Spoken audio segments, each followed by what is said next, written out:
안녕하세요. 2주 강의입니다. 우리 지난주에는 물리학이 무엇인가 하는 이야기 했었죠. 그리고 물리학이 어떻게 시작하게 됐는가. 그래서 자연을 어떻게 인간이 이해하게 되는가 하는 이야기를 했습니다. 우리 제 두 번째 주에는 운동의 기술을 소개하겠습니다. 이 얘기는 무슨 얘기냐면 자연현상이란 물체가 이동하는 것이죠. 이 물체가 이동하고 운동하는 것인데 물체가 운동하는 것을 기술하려면 수학적으로 기술하려면 어떻게 해야지 되는가 하는 것입니다. 물리는 17세기에 뉴턴에서부터 시작했다고 했는데 그러면 뉴턴이 시작한 물리학의 특징이 무엇인가 하는 거 우리가 지난주에도 잠깐 소개를 했지만 그것을 제대로 이해하려면 그 전에는 어떻게 했는지 하는 걸 봐야 되겠습니다. 아리스토텔레스 때 자연현상을 어떻게 설명했습니까? 움직이는 물체도 언젠가는 반드시 정지한다. 물체를 가만히 놔두면 움직이고 있다가도 정지하는데 그 이유는 뭐라고 그랬습니까? 우리 지상세계는 불완전한 인간이 사는 세상이기 때문이다. 이런 식으로 자연현상을 설명하는데 자연이 돌아가는 이치를 설명하는데 이렇게 말로 했습니다. 그리고 우리 갈릴레이에 와서는 어떻게 했냐면 이게 아니다. 이게 틀렸다. 라고 하는 걸 설명했죠. 어땠냐면 움직이는 물체는 힘을 받지 않아도 영원히 직선 위를 움직인다. 라고 하는 것을 설명할 때 여기 이런 사고 실험을 이렇게 해서 설명을 했습니다. 그런데 뉴턴에 와서 어떤 특징이 있느냐? 자연현상을 기술하는 방법을 수학으로 했습니다. 이 얘기는 뭐냐면 숫자를 이용한다라고 하는 것이죠. 이게 자연현상을 설명하는데 숫자를 이용하려면 어떻게 해야 되느냐? 거기에 물리량이라고 하는 것을 이용합니다. 그러니까 물리량이 바로 뭐냐면 이게 바로 뉴턴이 시작한 물리학의 특징인데 자연법칙을 수학으로 표현한다라고 하는 것은 이것은 물리량이 바로 뭐냐면 자연에 관찰되는 현상을 숫자로 대표하는 것입니다. 현상들이 있으면 그걸 전부 다 숫자로 만들었어요. 그래서 자연을 설명하는 것처럼 보이더라도 숫자로 대표하는 게 아니라면 그것은 물리량이 아닙니다. 그래서 물리량 하면은 반드시 숫자 이래야지 되겠어요. 그럼 예를 들어서 우리 지난주에도 잠깐 보여줬지만 대포를 뻥 쐈습니다. 저 포탄이 어디에 가느냐? 저 포탄이 가는 것은 어떤 법칙을 만족하냐면 F는 ma를 만족하는데 F는 ma를 만족한다라고 하는 뜻은 뭐냐면 포탄이 받는 힘이 20인데 20이라고 해요. 그다음에 질량은 10이라면 그때 가속도는 2다. 이렇게 숫자를 가지고 좌변과 우변이 같다고 하는 것을 보여줘. 이런 식을 이용을 해서 우리 자연현상을 미리 예측할 수도 있게 한다라고 하는 것이 뉴턴의 물리학의 특징이다. 이런 이야기를 했었죠. 그래서 잠깐 돌발 퀴즈 하나 하겠습니다. 돌발 퀴즈. 다음 중에 물리량이 아닌 것을 골라보세요. 여러분이 물리량에 대해서 잘 이해하고 있는지 보기 위해서 이런 문제를 내는 겁니다. 자, 이 중에서 골라보세요. 여기 부피, 날씨, 혈압, 환경, 에너지, 진달래 이런 것들이 전부 다 자연현상과 관계 있는 말인 것 같죠? 그런데 이 중에서 물리량이 아닌 것 또는 물리량인 것을 고르려면 어떻게 해야 되겠습니까? 숫자로 대표되는지 숫자로 말할 수 있는지를 봐야 되겠죠? 자, 부피는 얼마냐라고 물어보면 숫자로 얘기하죠. 근데 날씨가 얼마냐라고 물어보면 숫자로 얘기하는 건 아니죠. 자, 그래서 여기서 물리량이 아닌 건 어떤 게 있겠습니까? 숫자로 대표될 수 없는 이런 것들이 물리량이라고 할 수 없다고 생각할 수가 있겠죠. 자, 그러면 이런 물리량을 어떻게 다루냐 하면 자연법칙을 이제 수학을 이용했는데 그랬더니 장점이 무엇이라고 했습니까? 우리가 지난번에도 잠깐 얘기를 했었죠. 그 장점이 바로 뭐냐면 자, 수학을 이용하면 수학은 여러 가지로 이해할 수 있는 그런 초이스가 없죠. 누구나 다 똑같이 이해를 해야지 됩니다. 그런데 자연현상을 말로 이렇게 풀어놨다면 또는 한문으로 막 이렇게 써놨다면 그러면 어떻습니까? 그것을 이해하는 사람에 따라서 다르게 이해할 수도 있는 거죠. 수학을 이용했을 때의 장점이 첫 번째가 바로 뭐냐면 누구든지 똑같이 한 가지로밖에 이해할 수 없다고 하는 것이 되겠습니다. 그리고 뭐냐? 그 다음에 자연법칙이 있으면 이 자연법칙이 맞는지 틀리는지도 어떻습니까? 실험으로 숫자를 구하고 이론으로 숫자 구해서 비교해 보면 아는 거죠.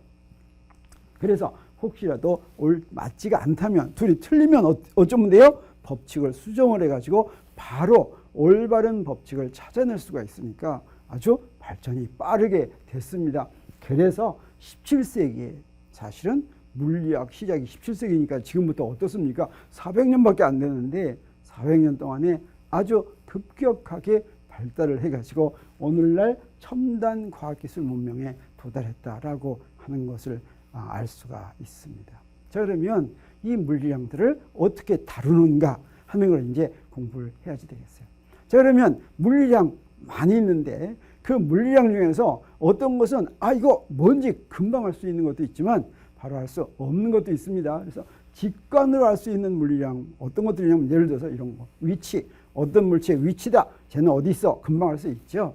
속도, 금방 속도가 뭔지 설명 안 해도 대강 알죠. 얼마나 빨리 움직이는가 하는 거죠. 시간, 시간도 사실은 엄격하게 정의하는 것은 어렵다고 할지 모르지만 직관적으로 이해할 수 있겠죠. 길이도 마찬가지입니다. 그러면 물리량이라는 건 전부 다 이렇게 바로 직관적으로 알 수 있는 것이냐? 그렇지가 않습니다. 알 수 없는 것도 있어요. 들어는 많이 봤는데 친숙은 한데 직관적으로 이해가 안 되고 뭔지 잘 모르겠는 것도 있을 수가 있습니다. 예를 들어서 힘, 우리가 많이 얘기하지만 우리가 일상생활에서 말하는 힘과 쟤는 힘이 세 라고 하는 것과 물리에서 사용하는 물리량으로서의 힘은 의미가 다릅니다. 물리에서 쓸 때, 물리량으로 할 때는 그 정의가 무엇인지를 확실하게 알아야지 되겠어요. 정의는 누가 하느냐? 사람이 하는 겁니다. 어디서 정해진 게 아니에요. 그래서 정의를 어떻게 했느냐라고 하는 것은 내가 생각해 본다고 알 수 있는 게 아니에요. 그래서 물리를 잘하려면 먼저 이런 물리량들의 정의가 어떻게 되어 있는지를 제대로 알아야 됩니다. 이걸 내가 혼자서 깨달아서 알으려고 하면 안 돼요. 네, 물리의 이론 체계를 만들기 위해서 이런 물리량 만들었을 때 그 정의가 무엇인가 하는 것은 남들이 정해놓은 거, 물리학자들이 정해놓은 것이 무엇인지를 알아야 되겠어요. 에너지도 우리가 많이 사용하지만 사실은 그 정확한 정의가 무엇인지 우리가 앞으로 배워야지 됩니다.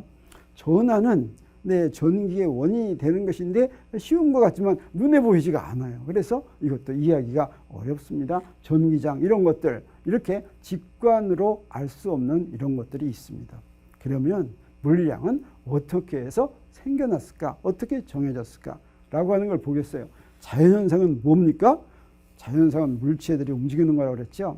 네, 이게 이제 내가 자연현상의 예 하나로 물체가 움직이는 걸 보여주기 위해서 했는데 이것도 자연현상이지만 자, 이건 좀 복잡하겠죠. 새들이 막 자기가 날아가려니까 아무튼 물체들이 이렇게 이동하는 것인데, 움직이는 것인데, 운동하는 것인데, 이런 운동을 무엇으로 설명합니까?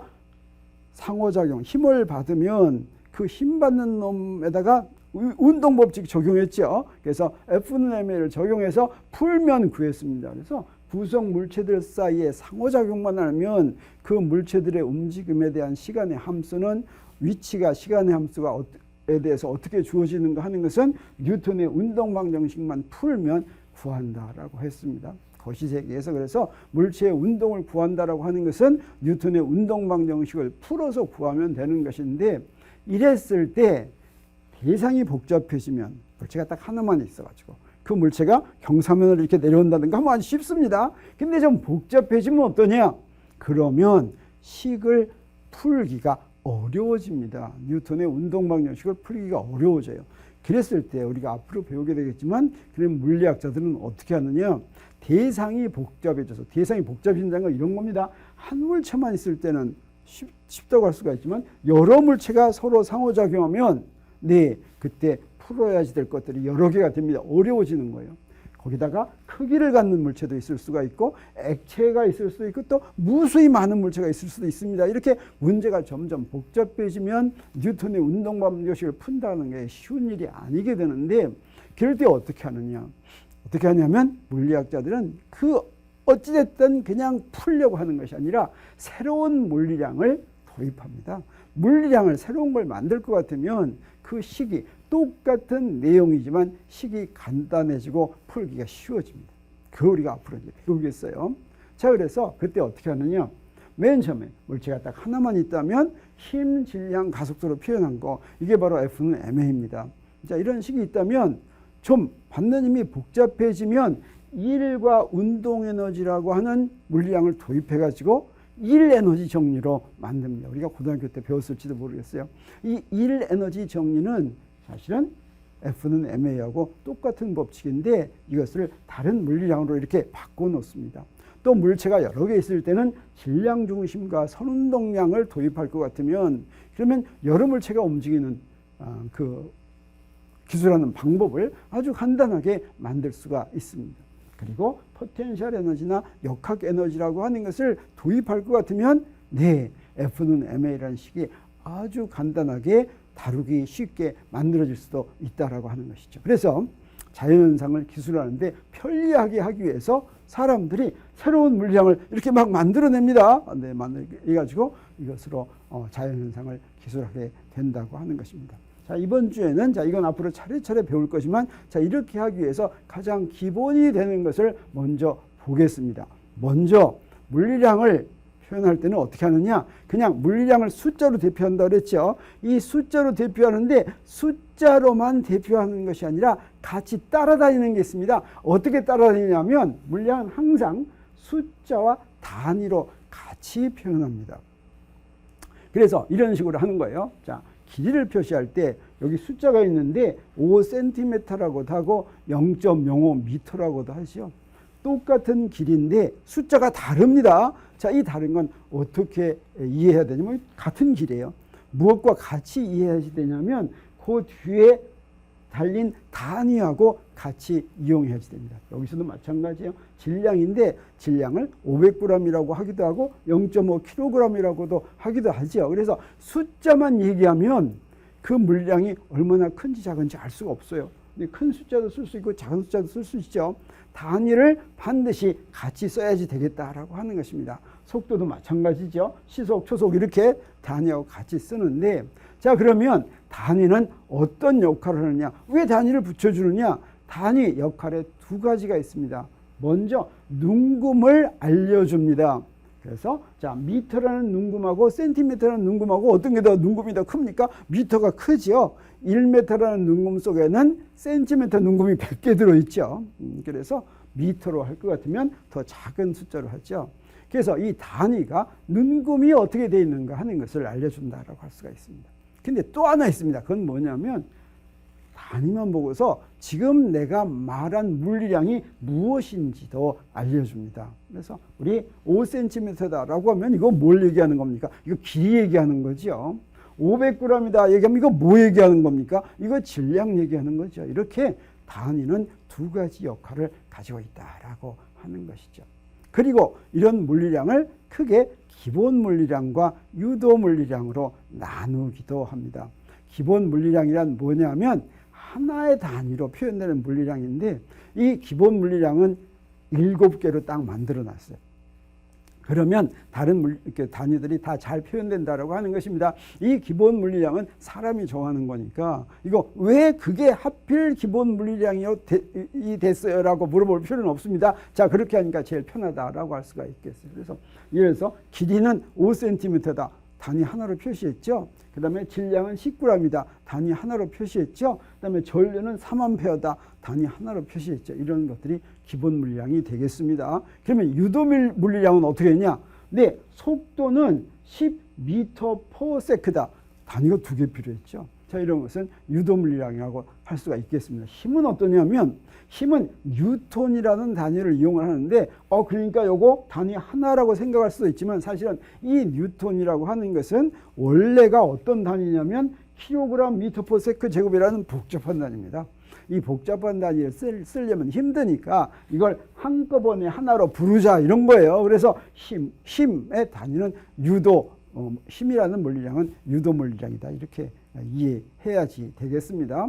그리고 이 기본 물리량은 아까 얘기한 것처럼 그 7가지를 누가 골랐냐면 사람이 고른 거예요. 자, 그렇게 했더니 가장 편하더라, 가장 효율적으로 되더라 라고 하는 이야기를 하는 것입니다. 자, 그래서 여기서 아까 본 것처럼 뉴턴은 이건 기본 물리량이 아니다라고 하는 것이죠. 그러면 기본 물리량에는 무엇이 있는지 궁금하죠. 먼저 역학 분야를 다루는데 물체의 운동하는 분야를 다루는 데는 세 가지의 기본 물리량, 길이, 질량, 시간 요 세 가지를 가지면 다른 물리량들은 전부 이놈들의 곱으로 표현이 됩니다. 그리고 여기에 역학만 기술하는 게 아니라 전기 현상도 하나 더하기 위해서 우리 전류라는 기본 물리량이 하나 더 필요해지게 됩니다. 그래서 우리가 다루는 현상을 더 넓힐수록 기본 물리량이 더 필요한데 그 다음에 우리 열 현상을 설명하기 위해서 온도라고 하는 놈이 하나 더 필요하고 그 다음에 화학을 하려고 했더니 조명을 하려고 했더니 밝기 조명하기 위해서 밝기라는 기본 물리량 그 다음에 화학은 물질의 양을 하나 집어넣어서 이것이 전부 다 7가지죠. 이것들이 기본 물리량으로 이제 정했습니다. 이렇게 정했어요. 그리고 나머지 물리량은 전부 다 유도 물리량인데 자 이런 것들을 알면 우리 여기서 무엇을 하나 더 도입하면 좋냐면 이런 단위들을 여러 가지를 한꺼번에 모아가지고 같은 종류의 단위들만 같은 조합에 있는 단위만 사용하면 편합니다. 그래서 다 그걸 뭐라고 부르냐면 단위계라고 부르는데 이 단위계를 같은 단위계를 이용하면 뭐가 좋냐? 그러면 우리 자연 법칙에 나오는 식에서 앞에 비례상수가 있는데 비례상수 값을 딱 한 가지만 쓸 수가 있습니다. 우리 단위를 다른 거 쓸 것 같으면 물리량들이 단위가 바뀌면 어떻게 돼요? 숫자가 바뀌죠? 그래서 비례상수도 막 바뀝니다. 이거는 아주 어렵죠. 복잡하죠. 그래서 우리 단위, 만일력 법칙 이렇게 보겠어요. 만일력 법칙이 있는데 이 만일력 상수, 이 만일력 상수는 어떤 값이냐? 그 값은 여기 있는 다른 물리량들, 질량과 여긴 거리죠. 저긴 힘이죠. 그놈들의 단위를 어떤 것을 쓰느냐에 따라서 이 비례상수 값이 달라지는데 그래서 이런 단위들을 어떤 걸 쓰겠다라고 미리 정해놓는 거 이거 단위계입니다. 그 단위계를 딱 정하고 같은 단위계를 쭉 쓸 것 같으면 여러 가지가 편합니다. 비례상수도 숫자 값이 안 바뀌고 그 다음에 우리 단위 찾아내는 것도 아주 쉽게 찾아낼 수가 있습니다. 그래서 단위계를 정리하면 좋은데 자주 쓰이는 단위계 세 가지가 있습니다. 단위계. 그래서 우리가 잘 아는 게 국제 단위계. 우리가 중고등학교, 대학교에서 제일 많이 쓰는 거, 보통 많이 쓰는 게 국제 단위계고 모든 나라들이 다 이 단위를 쓰자고 우리 통일을 해놨습니다. 그런데 국제 단위계가 일상생활을 쓰는 데는 편하지만 우리 공부하는데 학문하는데 이거 좀 불편할 때가 있어요. 그때 뭘 쓰냐면 CGS 단위계를 쓰는데 자 이런 것들을 정하기 전에 영국과 미국에서 쓰던 단위계가 있습니다. 그걸 영미 단위계라고 하는데 이 단위를 나라에서 바꾸는 게 굉장히 복잡합니다. 미국에서 아직도 이 영미 단위계를 쓰고 있습니다. 국제 단위계는 우리 단위로 아까 기본 단위에서 길이, 시간, 질량 이거 있었죠. 그러니까 길이, 시량, 질량으로 길이는 미터, 질량은 킬로그램, 시간은 초를 사용하는 것. 이걸 MKS 단위계라고도 얘기하고 실용 단위계라고도 얘기하고 그다음에 국제 단위계라고도 얘기하는 단위계입니다. 대부분 이 단위계를 쓰면 모든 게 문제가 해결이 잘 됩니다. 그리고 대학원 이상의 책에는 공부할 때는 우리 CGS 단위계를 쓰는데 그거는 길이와 질량을 센티미터와 그램을 쓰는 경우고 영미 단위계는 뭐냐? 여기는 질량의 단위 대신에 무게의 단위를 씁니다. 그래서 파운드를 쓰고 길이의 단위로는 피트를 쓰는 이런 단위계. 이게 좀 복잡하죠. 그런데 미국에서 아직도 쓰고 있고 우리가 뭐 교과서나 이런 책 중에서 대학교 교과서도 미국의 교과서를 갖다 쓰는 경우가 있죠. 그러면 거기서 아직도 이 단위계를 배우고 있습니다. 자 그러면 우리 단위가 같은 물리량에도 단위가 여러 가지가 있으니까 한 단위에서 다른 단위로 환산하는 문제가 있겠죠. 이렇게 환산할 때 좀 어렵게 생각하는 사람들이 있는데 이거 어려울 게 없습니다. 어떻게 하면 되냐면 물량의 단위를 다른 단위로 바꿀 때는 아주 쉬워요. 어떻게 하면 되냐? 식에다가 단위까지 집어넣어서 계산하면 됩니다.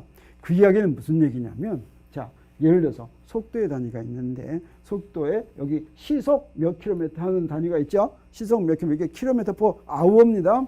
이건 초속입니다. 미터 퍼 세크. 자, 이 단위로 바꾸려면 어떻게 하면 되느냐? 단위까지 집어넣어서 계산합니다. 저기에 시속 100km를 한다고 하면 자 100은 그대로 쓰고 킬로미터를 미터로 한다고 그랬죠. 1km는 1000m죠.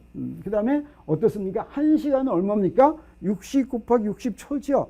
이렇게 미터까지 단위까지 거기다 집어넣어서 계산을 하면 된다라고 하는 거죠. 자, 이렇게 해놓은 다음에 숫자끼리 먼저 계산합니다. 그리고 여기 나머지 단위가 이렇게 딱 남으면 그러면 시속 100km, 100km per hour는 뭐하고 똑같아요? 27.8 m per sec하고 똑같다라고 하는 것이죠.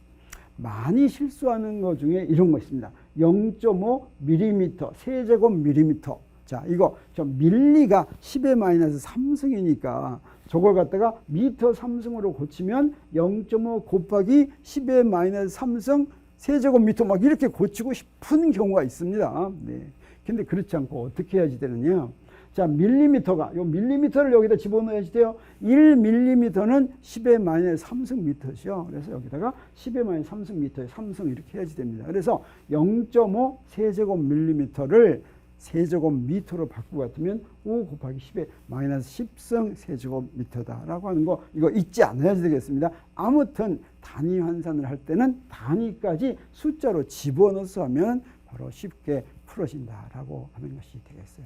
그리고 또 하나 단위와 연관되어서 아주 편리하게 이용이 되는 게 있습니다. 그걸 뭐라고 그러냐면 물리량의 차원이다 이렇게 이야기하는데, 자, 물리량의 차원이 뭔지 이야기하겠습니다. 근데 차원 하면 금방 생각나는 게 있어요. 네. 근데 이 물리량의 차원 하면 우리가 금방 생각나는 차원하고는 다릅니다. 그래서 여기 물리량을 볼 것 같으면, 특히 유도 물리량을 볼 것 같으면 어떻게 하는지 보겠어요. 여기 속도라는 게 있으면, 자, 속도는 미터 퍼 세컨드인데, 미터 퍼 세컨드라고도 하기도 하고, 센티미터 퍼 세컨드라고 하기도 하고, 마일 퍼 아워 이렇게도 얘기하죠. 자, 근데 이 똑같은 속도의 단위라면 그 특징이 뭐가 있습니까? 그 특징이 뭐냐면 길이의 단위를 시간의 단위로 나눴다라고 하는 것이죠. 그래서 이걸 말을 길이의 단위를 시간의 단위로 나눈다 이렇게 얘기하지 않고, 속도의 차원은 길이의 차원을 시간의 차원으로 나눴다 이렇게 얘기합니다. 차원이 요거 영어로도 디멘전인데 그런 의미로 여기서 사용한다라고 하는 것이죠. 그래서 속도의 차원은 길이의 차원을 시간으로 차원으로 나누는 것이다. 차원이 이런 의미로 이용이 됩니다. 이 넓이는 어떠냐? 넓이는 봤더니 어때요? 자, 저거 다 넓이의 단위죠. 이게 특징이 바로 뭡니까? 길이의 단위를 제곱하는 것이죠. 이걸 갖다가 길이의 단위를 제곱한 것이다 이렇게 얘기하지 않고 뭐라고 얘기합니까? 길이의 차원을 제곱한 것이다. 그래서 넓이의 차원은 길이의 차원을 제곱한 것이다 이렇게 얘기한다라고 하는 것이죠. 이런 것을 물리량의 차원이다라고 이야기합니다. 자, 힘은 어떻습니까? 이렇게 복잡하게 돼 있죠. 자, 그럼 이거 어떻게 하면 되겠어요?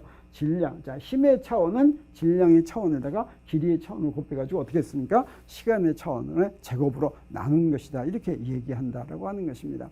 자, 이것을 물리량의 차원이라고 하는데, 우리 앞에서도 얘기했지만 차원이 두 가지의 의미가 있습니다. 똑같은 디멘전인데 하나는 공간의 차원입니다. 우리 공간의 차원은 뭐예요? 우리 주위 공간은 3차원 공간이다. 또 우리는 1차원 운동을 한다, 2차원 운동을 한다, 뭐 이런 말을 하죠. 자, 이 차원과 여기도 똑같이 디멘전이라는 영어를 쓰는데, 이 차원과 물리량의 차원 뭐예요? 길이의 차원, 시간의 차원, 속도의 차원, 이런 물리량의 차원, 이건 같은 말이 아닙니다. 같은 단어인데 두 가지 의미로 사용이 된다라고 하는 것이죠. 자, 그래서 우리 그 다음에 여기서 이제 이 차원을 이렇게 할 것 같으면 좋은 게 뭐냐면, 자연 법칙을 기술하는 식이 있으면, 식이 여러 항으로 되어 있으면 모든 항의 차원이 다 같아야지 됩니다. 다른 물리량이라고 하더라도 각 항이 차원은 반드시 같아야 된다라고 하는 것이죠. 그래서 물리량이 다르더라도 물리량의 차원은 같을 수가 있습니다. 예를 들어서 이런 문제 한번 풀어보겠어요. 돌발 퀴즈입니다. 다음 중 2일, 우리가 고등학교 때 배웠는지 우리 앞으로 보겠지만, 1은 어떤 거냐면 힘에다가 거리를 곱하는 걸 2라고 합니다. 물체에 힘을 작용하면서 이동을 시키면 힘 곱하기 이동한 거리 하는 것이 내가 물체한 1인데, 자, 다음 물리량들 중에서 이놈과 차원이 같은 건 어떤 걸까? 네, 1이 아닌 다른 물리량인데도 그놈이 무엇과 무엇의 곱으로 되어 있으면, 힘과 길이의 곱으로 되어 있으면 차원이 같다고 얘기할 수가 있겠죠. 자, 이 중에서 힘과 길이의 곱으로 되어 있는 게 어떤 게 있습니까? 토크가 있죠. 토크가. 그래서 토크의 차원은 1의 차원과 같다 이렇게 얘기할 수가 있습니다. 그러면 차원이 같은 양은 어떻습니까? 단위도 같은 놈으로 붙여줄 수가 있습니다. 그런 특징이 있습니다. 그래서 이게 이제 답인데, 자 그러면 이런 차원을 이해할 것 같으면 차원 분석이라는 걸 할 수가 있는데, 우리 식을 가만히 보고서 이 식이 틀렸는지 맞았는지를 많이 계산해보지 않고도 바로 알 수가 있어요. 그게 바로 뭐냐면 아까 얘기한 것처럼 식이 있으면 각 식의 물리량의 차원이 다 같아야 된다.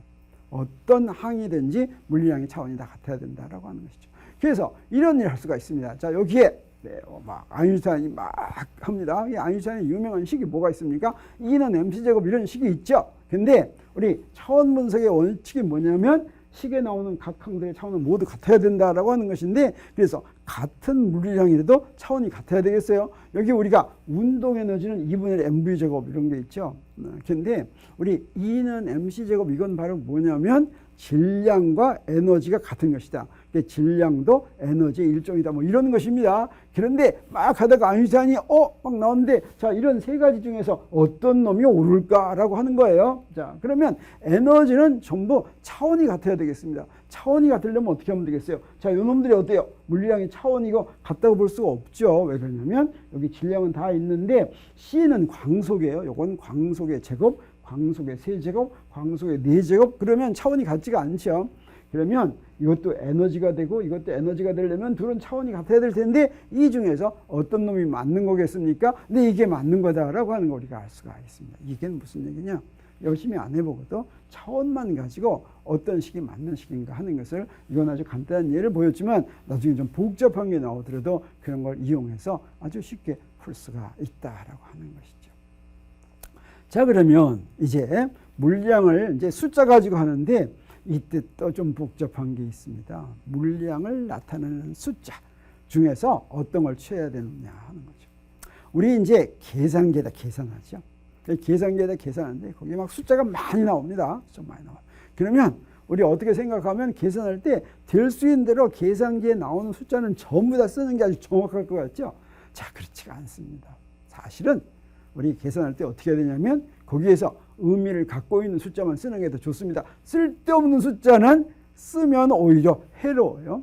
그래서 우리가 뭔가 자연현상을 기술할 때 필요한 숫자를 뭐라고 그러냐면 물량을 대표하는 데 필요한 숫자, 많이 쓰지 않고 필요한 숫자, 그러겠다가 유효 숫자라고 합니다. 그러니까 유효 숫자는 정의가 어떻게 되는지 우리가 봐야 되겠죠. 유효 숫자란 무엇을 유효 숫자라고 하냐면 여기서 중요한 게 하나 있습니다. 뭐가 유효 숫자냐면 여기에 의미를 갖는 숫자입니다.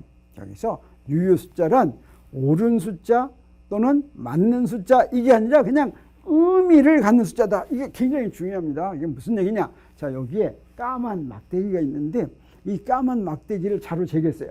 자, 요거는 여기 이제 눈곱이 뭐가 맞겠습니까? 요거 뭐 센티미터 정도 맞겠습니까?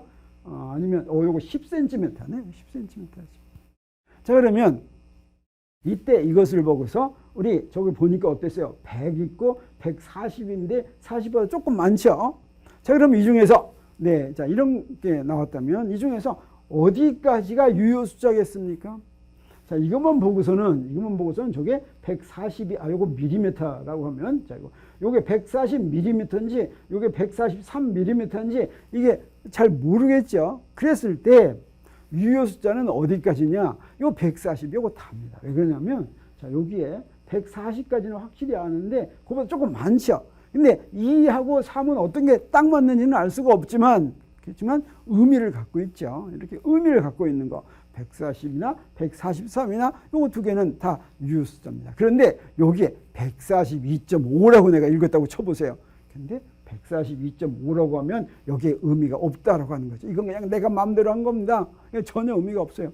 자, 요건 내가 어림잡아서 142도 될 수 있고 143도 될 수가 있지만 그거보다 하나 더 하는 거는 의미가 없다라고 하는 것이죠. 그래서 유효 숫자는 여기서 142, 143 이건 전부 다 유효 숫자인데 저 5는 유효 숫자라고 얘기할 수가 없죠. 뭐 하나 더 해보겠어요. 자, 여기에 부피가 저것도 높이라고 하겠어요. 높이. 자, 이것도 밀리미터라고 한다면, 저기서, 자, 40, 50, 60 눈금이 그렇죠. 그러면, 자, 저거는 눈금이 얼마쯤 되겠습니까? 47도 될 듯 하죠. 48도 내가 그렇게 생각할 수가 있죠. 49도 될 수가 있죠.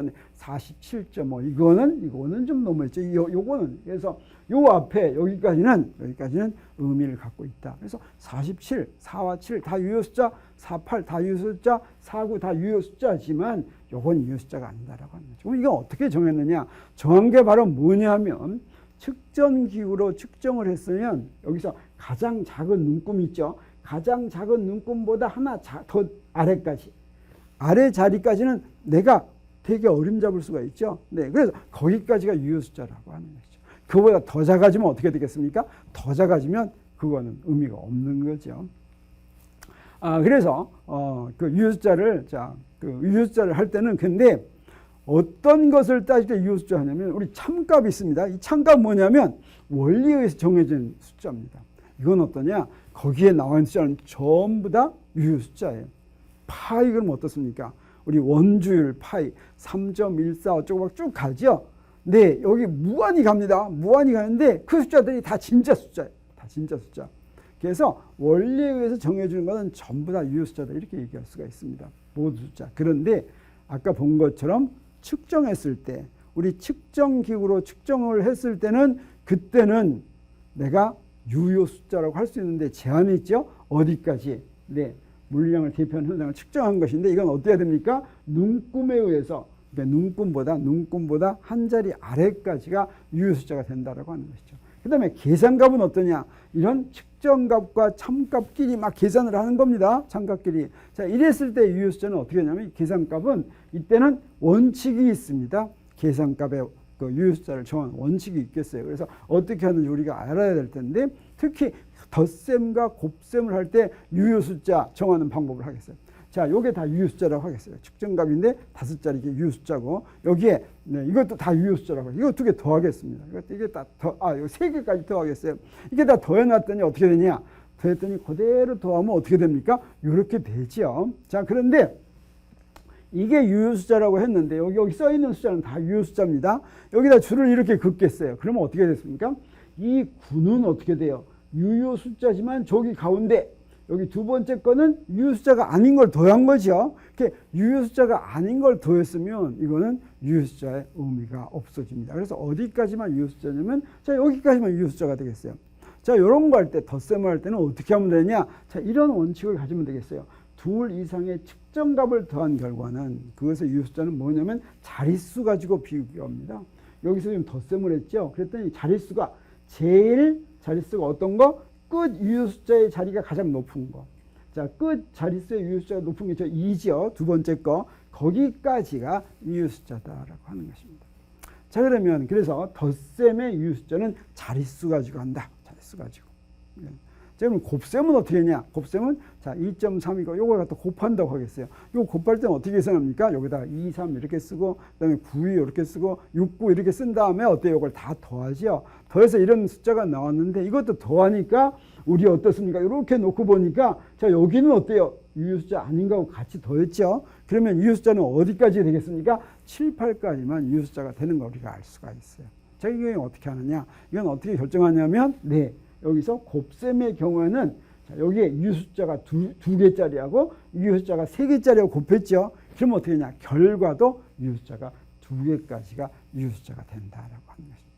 그래서 유효 숫자 덧셈과 곱셈의 유효 숫자를 우리가 정하는 방법을 우리 알았습니다. 자, 그러면 이제 우리 물리량을 숫자까지 다 어떻게 하는지 알았죠? 단위도 뭔지 뭐 이런 거 다 알았습니다. 그리고 나서 우리 또 하나 더 중요한 거 빠뜨릴 뻔했네. 뭐가 있냐면 0이 있는데 이 0이 유효 숫자인지 아닌지 알기가 애매할 때가 있어요. 자, 2.07000 하면 이때 보세요. 이때 보면 2.07하고 000 이렇게 써놨죠. 자, 이 경우는 어떠냐? 소수점 아래면 오른쪽에 0 있는 이 3개는 유효 숫자에 들어간다라고 하는 거예요. 사실은 저거의 크기는 2.07하고 크기가 똑같죠. 근데 저기다 000 이렇게 써놓은 이유는 뭐냐면 거기까지 유효 숫자다라고 하는 걸 확실하게 하기 위해서 써놓은 것입니다. 그런데 여기 저기서 저 위에 소수점 아래인데 저 위에 0.0 이거 있죠. 자, 이 0.0은 이거는 유효 숫자하고 관계없이 반드시 써놓은 거죠. 그래서 0.0834 요건 유효숫자가 몇 개겠습니까? 앞에 있는 두 개는 유효숫자하고 아무 상관이 없죠. 그래서 소점 아래 왼쪽 끝에 있는 연이은 0은 이건 유효숫자하고 관계가 없다. 이건 유효숫자가 아니다. 이 경우에는 유효숫자가 3개가 되는 걸 우리가 알 수가 있겠습니다. 그 다음에 이런 거. 자, 이건 뭐냐면 유효숫자 가운데 0이 들어가죠. 이건 뭐예요? 이건 당연히 유효숫자겠죠. 그래서 이 놈은 유효숫자가 0도 0이지만 유효숫자다. 이렇게 얘기할 수가 있겠습니다. 근데 여기서 중요한 게 뭐가 있냐면 이거 있어요. 9만 1000.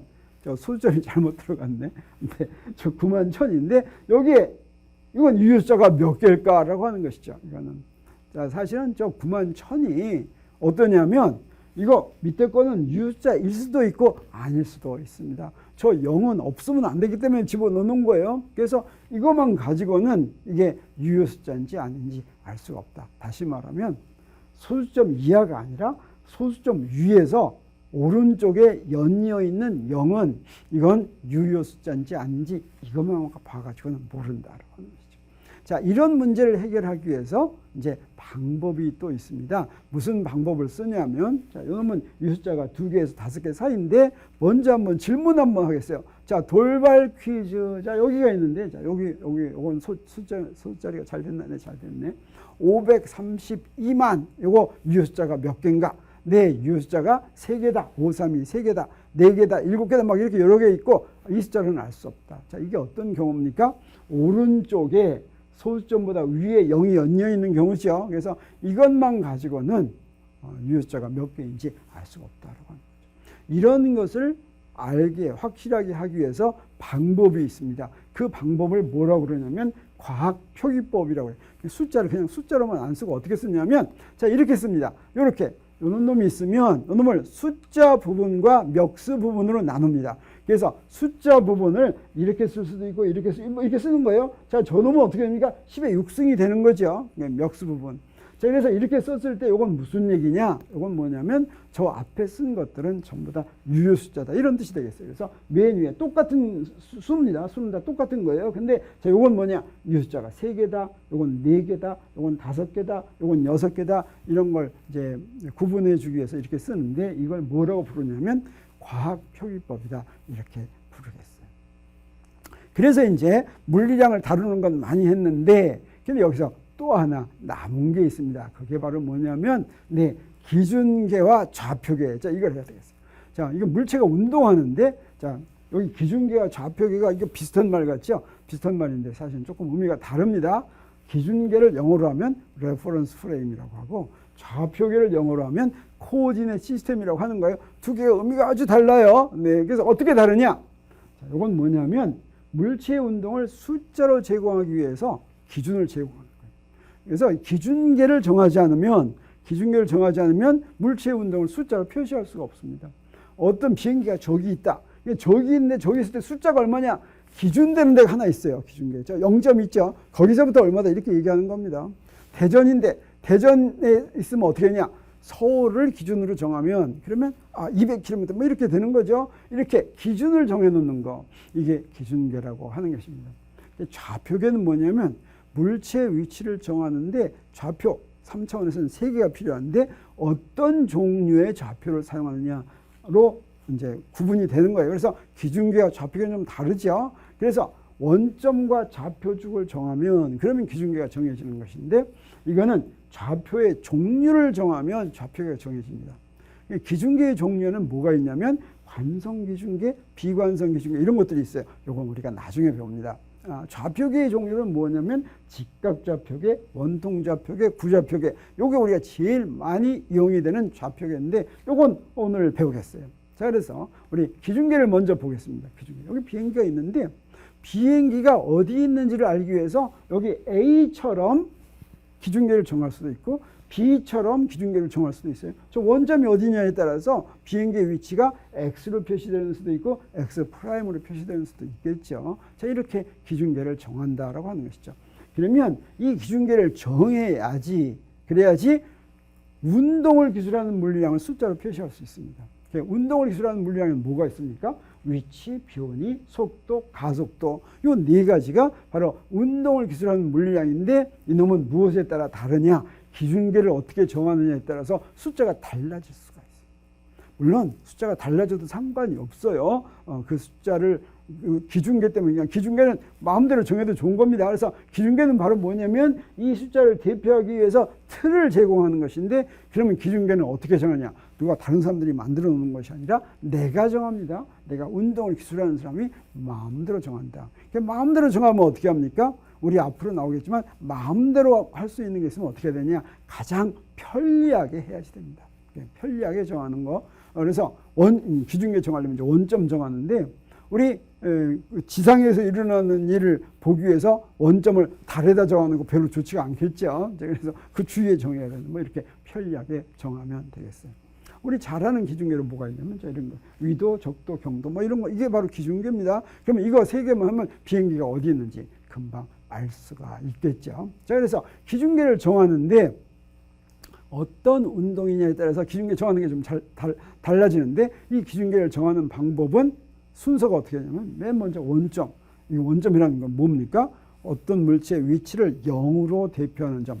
원점에가 있으면 그놈의 위치는 전부 다 0입니다. 그게 바로 원점이에요. 그 원점을 내가 정합니다. 그 다음에 좌표축을 정합니다. 그래서 어떤 방향을 향하는가 하는 좌표축을 정하고, 그 다음에 좌표축의 플러스 방향을 정하고, 그 다음에 좌표축의 눈금을 정하는 거, 이렇게 정하면 기준계를 정했다라고 할 수가 있겠습니다. 이런 기준계는 어떤 운동이냐에 따라서 이제 달라지는데, 우리 1차원 기준계, 1차원 운동이란 뭐냐면 선 위에서만 하는 운동이에요. 선 위에서 하는 운동은 어떤 특징이 있느냐? 그 물체 위치가 숫자 하나만으로 정해집니다. 그래서 자, 기차가 있다면 이 기차는 1차원 운동을 하는 거라고 얘기할 수가 있어요. 그렇죠? 우리 기차 보면, 우리 기차역에서 서울역에서 출발할 것 같으면 숫자 하나만 가지면 이 어디 있는지 압니다. 지금 기차가 200에 있어. 200km에 있으면 대전, 400km에 있으면 대구, 뭐 금방 알죠. 숫자 하나만 알 수가 있는 겁니다. 이 1차원 기준계는 어떻게 정하느냐? 네, 여기에 원점을 맨 처음에 선이 딱 있는데 그 선에다가 원점을 딱 정한다고 하는 거죠. 그 다음에 또 하나 중요한 건 뭐냐면 여기에 플러스 방향을 정해줘야 됩니다. 이 플러스 방향은 내가 이렇게 정했다고 한다면 이렇게 정해도 되고 저 반대로 정해도 돼요. 두 개가 똑같습니다. 내가 여기서 오른쪽을 플러스로 정했어요. 근데 저기도 반대편에서 보면 오른쪽이죠. 둘이 어떤 데를 정하건 아무 상관이 없습니다. 그 다음에 이제 눈금을 정합니다. 이 눈금을 킬로미터로 정할지, 미터로 정할지, 센티미터로 정할지, 이렇게 하면 1차원 기준계가 완성됐다라고 할 수가 있겠죠. 그럼 2차원 기준계는 뭐냐? 자, 1차원 운동이란 변수 하나로 위치가 정해진다 그랬죠. 자, 2차원 운동은 어떤 거겠습니까? 면 위에서만 움직이는데 변수 2개로 정해집니다. 그래서 요런 거, 나뭇잎이 있는데 여기에 벌레들이 왔다 갔다 하면 어떻습니까? 요거 바로 요 나뭇잎이 바로 이 벌레의 세상이죠. 이건 2차원 세상에서 삽니다. 자, 이런 2차원 기준계는 어떻게 정하느냐? 어떻게 하면 되겠습니까? 네, 먼저 원점 정해야 되겠죠. 원점 딱 정한 다음에 여기는 어떠냐? 축이 2개가 필요합니다. 그래서 2개를 딱 이렇게 정해가지고 2개의 플러스 방향을 이렇게 정합니다. 네. 그 다음에 세 번째는 어떠냐? 2 축의 눈금을 이렇게 정하면 그러면 2차원 기준계를 다 만드는 겁니다. 어떻습니까? 쉽죠? 바로. 그런데 3차원 기준계는 조금 복잡합니다. 그래서 3차원 기준계, 3차원 운동은 어떤 운동이 되겠어요? 자, 1차원 운동은 변수 하나로 기술되는 운동, 2차원 운동은 위치가 변수 2개로 기술되는 운동, 네, 3차원 운동은 뭐겠습니까? 변수 3개죠. 그래서 이렇게 마음대로 움직이는 운동이 바로 3차원 운동일 텐데, 자, 이때 3차원 기준계는 어떻게 하면 되겠습니까? 아까 한 거나 마찬가지로 어때요? 원점을 딱 정해야 되겠죠. 어디다 정합니까? 마음대로 정한다라고 하는 것입니다. 자, 그 다음은 어떻게 했어요? 네, 좌표축 정했는데 좌표축이 몇 개겠습니까? 3개죠. 근데 여기서 중요한 게 있습니다. 먼저 직교하는 3개의 축을 이렇게 그리는데요. 직교하는 건 마음대로 그릴 수가 있어요. 플러스 방향을 정할 때 문제입니다. 아까 2차원까지는 플러스 방향 아무렇게나 정해도 좋았어요. 그런데 3차원일 때는 처음 2개는 마음대로 정합니다. 그래서 여기에 이렇게 X축 플러스 방향, Y축 플러스 방향을 마음대로 정했어요. 세 번째 건은 마음대로 정할 수가 없습니다. 세 번째 건은 어떻게 정하느냐? 오른손 기준계가 되도록 반드시 정해야지 돼요. 오른손 기준계란 뭐냐면 이런 겁니다. 여기다가 Z축을 이렇게 정했는데 이거 어떻게 정한 거냐면, 네, 3차원 기준계 정했는데 이게 오른손 기준계, 왼손 기준계 두 가지가 있습니다. 3차원 기준계는. 자, 여기서 네, 여기가 X축 방향이고 이게 Y축 방향이라면 Z축 방향은 이 방향으로만 정해야 돼. 이렇게 이건 뭐냐? 오른손 나사를 돌렸어요. 오른손 나사를 X축에서 Y축 방향으로 돌리면 어디로 진행합니까? 이렇게 진행하면 오른손 나사 돌렸을 때 시계 방향으로 돌릴 때 들어가는 나사, 이게 바로 오른 나사입니다. 그래서 요거 오른 나사를 돌렸을 때 가는 방향, 저렇게 Z축을 정해야지만 이게 오른손 기중계다라고 하는 것이죠. 왼손 기중계는 어떻게 되냐? 왼손 기중계는 돌렸더니 왼 나사가 진행하는 방향입니다. 왼 나사는 시계 방향으로 돌리면 빠집니다. 시계 반대 방향으로 돌리면 들어가는 거예요. 그래서 시계 방향으로 돌리면 빠지죠. 자, 이렇게 Z축이 이렇게 되는 거예요. 이게 바로 왼손 기중계가 되는데, 우리 자연을 설명할 때는 반드시 오른손 기중계만 정해야지 되는데, 그랬을 때 여기 오른 나사를 돌릴 때 X축에서 Y축으로 돌리면 Z축이 됐죠. 그 다음에 Y축에서 Z축 돌리면 X축이 됩니다.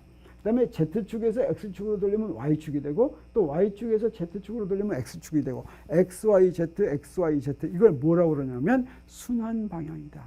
요놈과 반대 방향이 되면 X 방향으로 돌리고 Y 방향으로, X에서 Y 방향으로 돌리면 마이너스 Z축 방향이 되면 이거 비순환 방향이에요. 그래서 반드시 오른손 기중계만 우리 이용을 해야지 된다라고 하는 것이죠.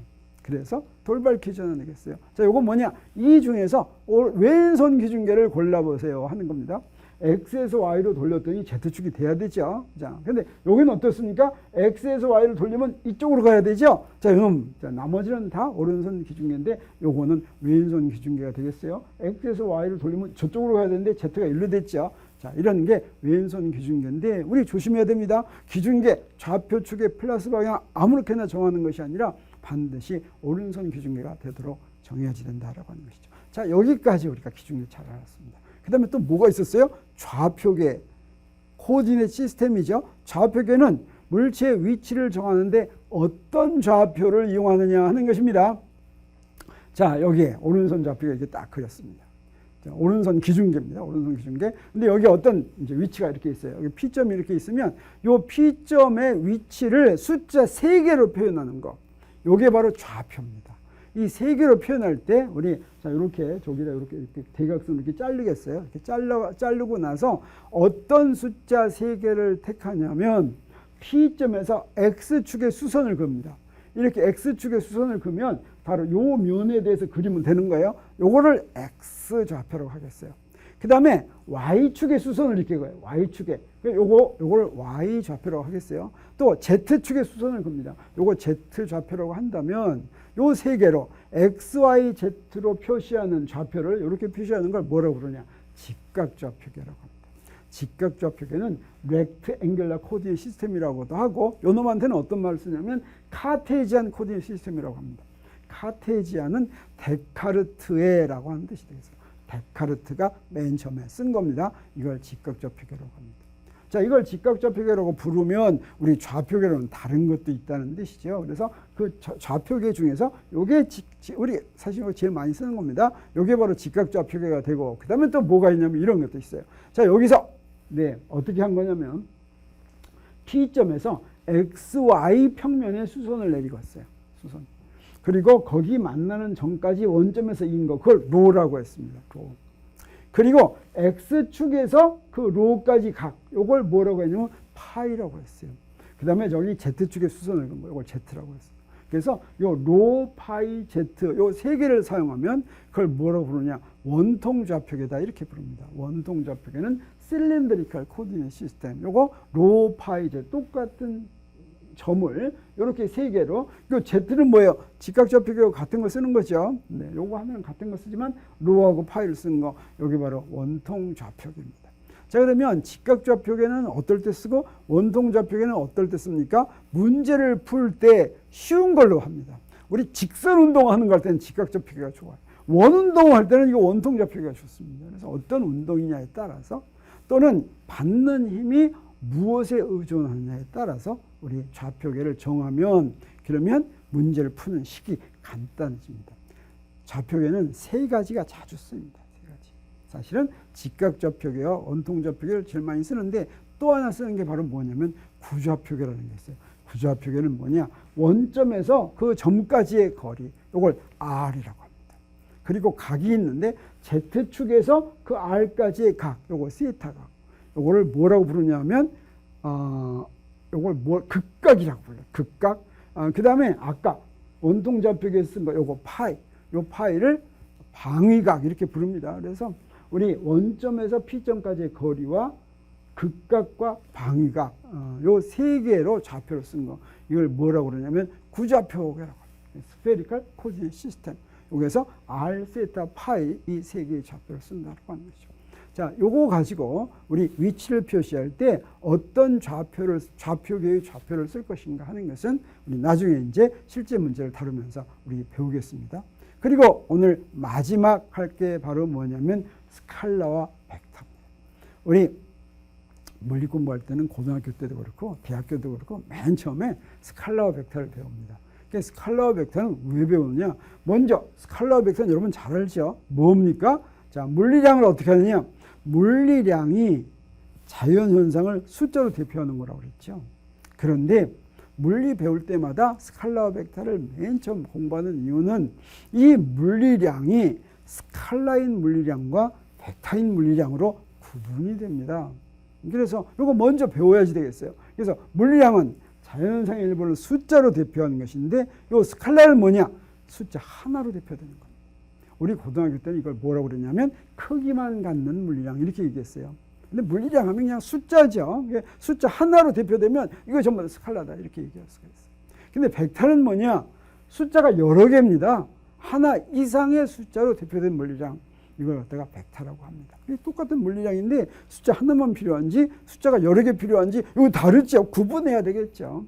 우리가 고등학교에서는 이걸 크기와 방향을 갖는 물리량이라고 하는데 이게 내가 이거 왜 강조하냐면 벡터는 방향을 표시하기 위해서 벡터를 하는가 보다 이런 인상을 갖기 하시는데 사실은 뭡니까? 물리가 바로 자연현상을 숫자로 표시하는 거죠. 숫자로 표시할 때 하나로 표시할 수 있는 게 있고 하나가 아닌 여러 개로 표시할 수가 있는 게 있으면 그거 구분해야 되겠죠. 자, 그러면 근데 자, 여기에 크기만 갖는 거를 스칼라라고 하고 크기와 방향을 갖는 것을 벡터라고 해도 이게 틀린 말은 아닙니다. 그렇지만 우리가 잘못된 인상을 가질까 봐 내가 이것을 강조하는데 그러면 둘이 어떻게 구분되는지 보도록 하겠습니다. 자, 그러면 우리 스칼라와 벡터를 대표하는 숫자로 볼 것 같으면 몇 차원 공간이냐에 따라서 다릅니다. 여기에 3차원 공간이면 스칼라는 숫자 1개인데 벡터는 숫자 3개. 그 다음에 2차원 공간, 2차원 공간 어떻게 돼요? 면 위에서만 움직이는 거라 그랬죠. 그러면 여기서 역시 스칼라는 1개인데 벡터는 숫자 몇 개로 대표돼요? 2개로 대표돼요. 1차원 공간도 있습니다. 1차원 공간 어떠냐? 스칼라와 벡터가 전부 다 숫자 1개로 대표됩니다. 자, 이게 무슨 말인지. 근데 사실은 공간은 1차원, 2차원, 3차원만 있는 것이 아니라 4차원도 있다는 거 우리가 알았어요. 이건 상대성 이론. 우리가 앞으로 상대성 이론 배우는데 우리 상대성 이론을 배울 것 같으면 우리가 3차원 공간에 살고 있는 것이 아니라 사실은 시간도 공간과 똑같은 것이어서 우리가 4차원 시공간에 살고 있다고 하는 것을 깨닫게 됩니다. 그러면 4차원 공간에서는 어떻게 되냐? 스칼라는 1개고 벡터에서는 4개의 숫자로 대표되는 겁니다. 수학적으로는 더 많은 차원도 생각할 수가 있습니다. 우리가 실제로 살고 있는 건 4차원 시공간까지지만 우리가 수학적으로는 5차원 공간, 6차원 공간 이렇게 얘기할 수가 있어요. 이렇게 수학적으로 일반화시키면 어떻게 정의하느냐? 자, n차원 공간에서는 n의 제로승계, n의 제로승은 1이죠. 자, 이거를 스칼라라고 그러고 n의 1승계 이거를 벡터라고 합니다. 자, 그러면 물리량 중에는 이것밖에 없느냐? 사실 이렇게 해놓고 보니까 다른 게 또 눈에 보이죠? 뭐가 보입니까? n의 2승계로 대표되는 물리량도 있습니다. 자, 그걸 뭐라고 그러냐면 텐서라고 합니다. 그럼 n의 3승계로 대표되는 물리량이 있겠어요? 그것도 있습니다. 그건 뭐라고 그럽니까? 그것도 그냥 텐서라고 합니다. 자, 그래서 그 구분하기 위해서 어떻게 하느냐? 자, n의 2승계로 대표되는 건 2차원 텐서. n의 3승계로 대표되는 건 3차원 텐서. 뭐 이렇게 얘기합니다. 자, 그러면 어떻게 되겠어요? 벡터는 바로 뭡니까? 벡터는 1차원 텐서가 되겠어요. 그러면 스칼라는 뭐가 됩니까? 0차원 텐서가 되겠죠. 자, 그런 식으로 우리가 확장을 한다라고 하는 것이죠. 자, 그러면 먼저 1차원 벡터에서 한 개의 숫자인데 그게 똑같은 게 저 크기도 스칼라로 되고 벡터로 되는 거 보겠어요. 자, 어떻게 되냐? 자, 1차원 벡터가 있다면 자, 우리 벡터를 이렇게 그립니다. 그러니까 벡터는 이렇게 화살표로 그릴 수가 있어요. 그러면 이것의 크기는 이렇게 될 수가 있습니다. 자, 방향은 어떻게 돼요? 오른쪽이죠. 그래서 숫자 F 하나로 1차원 벡터를 표시하는데 이 하나 가지고 어떻게 표시하느냐? 방향까지도 표시하는데 무엇으로 표시하냐면 자, 이 벡터의 절대값은 크기가 되고 그 다음에 부호가 방향이 되는 것입니다. 숫자 하나 가지고 방향까지 다 표시하는 거예요. 예를 들어서 이런 겁니다. 여기에 길이 있는데 어떤 자동차가 이렇게 가고 있어요. 자, 그러면 이놈의 속도는 플러스 200km/h다 라고 한다면 반대 방향으로 놓으면 어떻게 되냐? 요거는 마이너스 200km/h가 되겠습니다. per 되겠어요. 자, 시속. 자, 그래서 여기에 부호가 반대면 방향이 반대입니다. 그래서 1차원의 경우에는 벡터지만 숫자 하나 가지고 그 부호가 방향까지 결정한다. 이렇게 이야기할 수가 있겠습니다. 자, 그러면 2차원을 보겠어요. 2차원 벡터는 이렇게 그리는 거죠. 그러면 이놈이 두 개의 숫자로 대표된다는 이 두 개의 숫자를 어떻게 할 수가 있냐면 첫 번째 숫자는 요거 벡터의 크기, 여기까지 크기라고 하면 되겠어요. 그다음에 두 번째 숫자는 어떻게 했냐? 자, 적당히 정한 저거 x축이라고 했어요. x축에서부터의 각, 이게 방향입니다. 2차원에서는 자, 한 축에서부터 방향만 알 것 같으면 어때요?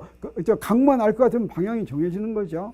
그래서 크기와 방향을 가지면 이렇게 숫자 두 개를 가지면 저 벡터가 정해진다라고 할 수가 있겠죠. 근데 이 숫자를 다른 숫자로 할 수가 있습니다. 자, 이렇게 있는데 이놈을 어떤 숫자로 표시하냐면 이렇게 표시해요. 자, 요걸 x축이라고 하고 자, 숫자 첫 번째는 어떻게 하냐? 자, 요걸 x축이라고 이렇게 나와서 요걸 fx라고 합니다. 요건 바로 뭐예요? x축 방향의 성분이 되겠어요. 그 다음에 또 하나는 어떻게 돼요? 네, 요거 y축 방향의 성분 이렇게 합니다. 이렇게 숫자 두 개. 그러더라도 똑같은 벡터를 표시할 수가 있는 거죠. 그래서 2차원 벡터를 표시하는 데는 두 가지 방법이 있습니다. 크기와 방향, 이 두 개의 숫자를 한다면 또 하나는 x축 방향 성분과 y축 방향 성분 이렇게 할 수도 있겠죠. 자, 이렇게 하고 두 가지씩 있으니까 막 혼동됩니까? 안 됩니까? 자, 이 방법에서 이 방법으로 또는 이 방법에서 이 방법으로 왔다 갔다 하는 방법을 알 수가 있어야 되겠죠. 그래서 두 방법 사이의 관계는 이렇게 됩니다. 자, 저 두 개를 알았다면 f하고 파이를 알았다면 자, fx하고 fy는 f 코사인 파이, 사인 파이 이렇게 정해집니다. 그래서 f하고 파이만 알면 자, 요거 구해지죠. 반대 방향은 어떻게 되느냐?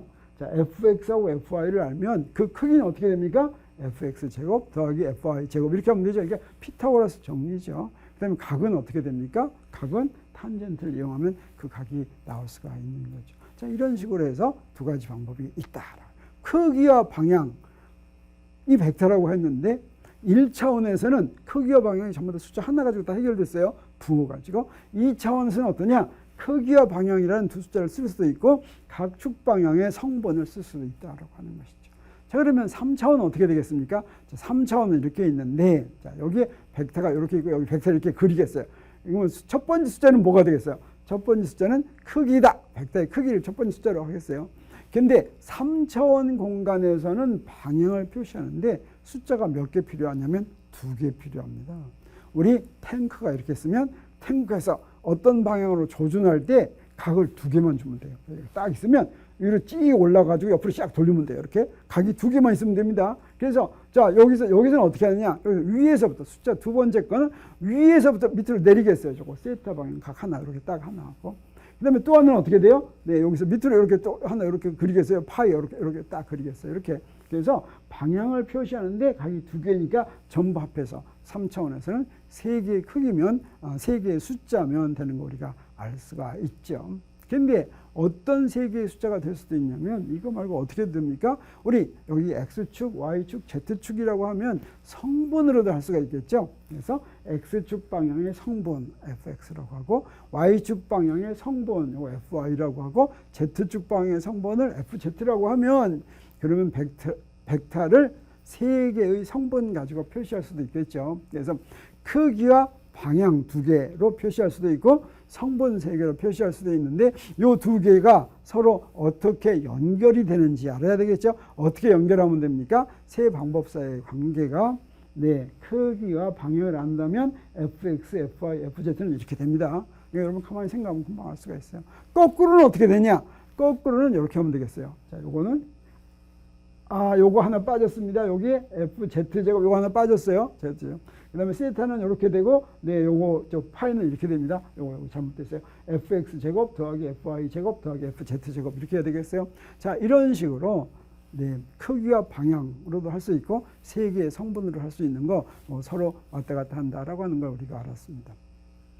그런데, 자, 이렇게 하는 것을 좀 더 조직적으로 이용하면 좋겠죠. 그래서 우리 이거 좌표계를 이용을 해가지고 표시하는 방법이 있습니다. 계산하는 방법도 있어요. 그거 하기 전에 먼저 무엇을 알아야 되냐면 단위 벡터를 알아야 되겠어요. 단위 벡터는 뭐냐면 벡터는 어떻습니까? 크기와 방향이 있는데 단위 벡터는 단위는 항상 1을 얘기합니다. 1. 크기가 1인 벡터를 단위 벡터라고 하겠어요. 여기에 벡터가 이렇게 있다. 여기는 벡터가 이렇게 있습니다. 이 방향인데 여기 크기도 있어요. 자, 크기인데 이놈의 크기를 단위 벡터는 여기 단위 벡터는 저렇게 모자를 씌웁니다. 그래서 저걸 뭐라고 읽냐면 A hat 이렇게 읽는데 A hat이란 A라는 벡터의 단위 벡터다 이런 뜻이 되겠어요. 그러면 A라는 벡터는 크기가 이게 아니어도 돼요. 그러니까 A라는 벡터의 단위 벡터는 방향은 A라는 벡터와 같고 크기만 1인 거예요. 자, 그럼 어떻게 하면 되느냐? 여기에 A라는 벡터가 저렇게 있죠. 자, A라는 벡터가 원래 크기는 2.5예요. 그럼 어떻게 하면 돼요? 크기를 1로 만들어 놓으면 그러면 A라는 벡터의 단위 벡터가 되겠습니다. 자, 그러려면 어떻게 되냐면 단위 벡터를 구하려면 A라는 벡터를 그 크기로 나누면 단위 벡터가 됩니다.